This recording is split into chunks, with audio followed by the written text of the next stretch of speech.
عليكم ورحمة الله وبركاته. أهلا بكم أحلى متابعين. النهاردة هنعمل وصفة اقتصادية وسهلة جدا 3 في 1 لأنها تنفع فطار وغدا وعشاء. يلا نبدأ نشوف هنعمل ايه. دول حبايتين من البطاطس و3 حبات من البيض، هنبشرهم وهنصفيهم. بس أنا حذفت المقطع ده علشان ما اطولش عليكم الفيديو. هنا ال3 بيضات هنزل عليهم بمعلقة من الكزبرة والفلفل الأسود والكمون ومعلقة ملح، وهضربهم ضربة كده محترمة مع بعضيهم. أنا هنا استخدمت 3 بيضات مش 2 زي ما قلت في العنوان بتاع الفيديو، لأن أنا مش بخدعكم ولا حاجة، بس لأن أنا البيض عندي هنا ده بلدي فصغير، لكن هو أصلا كل بطاطساية تاخد بضاية من البيض اللي هو الجمعية أو البيض الأحمر أو الأبيض المتاح ليكي يعني. وهنزل عليهم كده بمعلقتين بقدونس مفروم ونص قرن فلفل، بيديها ريحة جميلة خالص. وهنزل عليهم بربع معلقة من البيكنج باودر، علشان خاطر يا جماعة البيكنج باودر بيخلي لي الفطيرة هشة ومش مكتومة. وبرضه هخلط المكونات في كل مرحلة، هنخلط المكونات مع بعضيها يعني. وهنزل عليهم بالبطاطس المبشورة. اعتقد المبشرة يعني في كل بيت. شايفين المية اللي انا صفيتها قد ايه؟ لو ما عندكيش مبشرة وعندك كبة عادي اعمليها فيها. هنخلط المكونات كلها مع بعضيها كده.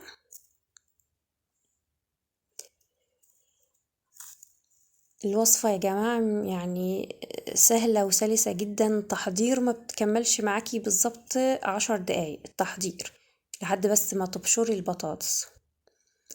هنخلط المكونات كده كويس مع بعضيها، وهننزل عليها بمعلقتين من الدقيق. الدقيق هنا بيساعدني ان الفطيرة تطلع متماسكة معايا وليها برضو سمك.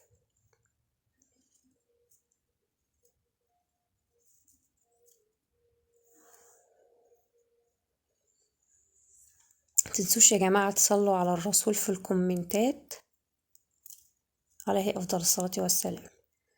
طبعا يا جماعة اللي هيبص للخليط بتاع البطاطس ده يقول طب ده محتاج سوائل تاني. لا، ما تنسيش ان البطاطس ما تخلصناش من المية فيها بنسبة 100%، فلسه هتنزل ميتها. التسوية بقى ازاي؟ بصي، هنا انا عندي طاسة تيفال، ممكن حضرتك ما يكونش متوفر ليكي، فانا هنا التركاية اللي اقولك عليها الزيت يسخن جامد جدا وتنزلي بالخليط بتاعك، لان لو هتعملي في طاسة ألمونيوم او حاجة ممكن يلزق فيها الخليط لو ما الزيت ما سخنش وحطيتيها على طول. او لو ممكن يا جماعة على فكرة تنفع جدا تتعمل في الفرن، بس برش تحت يعني في قعر الصينية كده تحطي رشة بقسماط على الزيت. بس هي مش مستاهلة ان هي تتعمل في الفرن. هنا بقى تاخد تسوية 10 دقايق على نار هادية، وهنغطيها بغطا علشان البخار يسويلي البطاطس. النار هتكون هادية خالص يعني زي السهرة كده. شايفين بعد ما عدت ال10 دقايق هقلبها على الوش التاني كأني يعني بقلب كنافة او حاجة. شايفين يا جماعة لونها جميل ازاي؟ احط بقى معلقتين زيت علشان خاطره يسخنوا برضو عشان انزل الفطيرة من الجنب التاني. ما شاء الله شكلها جميل واظن واضح قدامكم. هنغطي برضو عليها تاني، بس المرة دي بقى يعني مش ال10 دقايق، ممكن 8 دقايق 7 دقايق كده يعني. اهي بقى هي كده استوت والوصفة كده خلصت. بس انت بقى عايزة تضيفي التاتش بتاعك وعندك شوية جبن او حاجة براحتك. انا كان عندي يعني معلقتين جبن كده رومي على موتزاريلا، فحطيتهم كده عشان يدوا منظر مش اكتر يعني. لكن هي الوصفة من غيرهم تعمليها سندوتشات لأولادك في أيام الدراسة، أو تعمليها لهم سندوتشات وهم بيذاكروا كده. وصفة مشبعة جدا يعني لأنها مليانة عناصر غذائية. وقطعيها بقى مثلثات مربعات زي ما تحبي. شايفين الجبن عطتها منظر ازاي؟ ممكن بقى تدلعيها تحطي لها زيتون، تحطي لها يعني ممكن تخليها تبقى وش بيتزا، تبقى جميلة.